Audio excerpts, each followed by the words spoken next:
কত গাড়ি একটা ফেরির মধ্যে কত গাড়ি লয়, অবিশ্বাস্য কাণ্ড। কারণ আমরা এই ফেরি দিয়ে কিন্তু গাড়ি যখন পারাপার হয়, আর একটি গাড়ির ফেরি ভাড়া কিন্তু একটা গাড়ির থেকে 100 টাকা নেয়, আবার 200 টাকাও নেয় কোনো গাড়ির থেকে।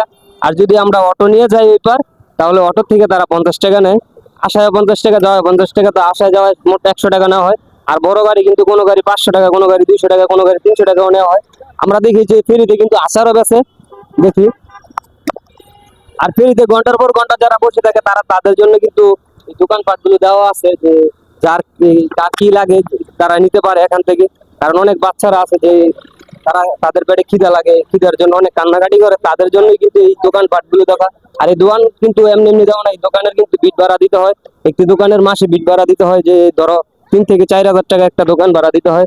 আর সেই দোকান ভাড়া কিন্তু তারা কিন্তু আমগো থেকেই নিয়ে দেয়, কারণ আমরা অনেক এই যে প্রতারণা করি কাস্টমারের সাথে, সেটা কিন্তু আর আমরা ফেরিতে এসে দেখতে পেলাম সেটা কিন্তু করে না। তো আপনারা কিন্তু আসতে পারেন।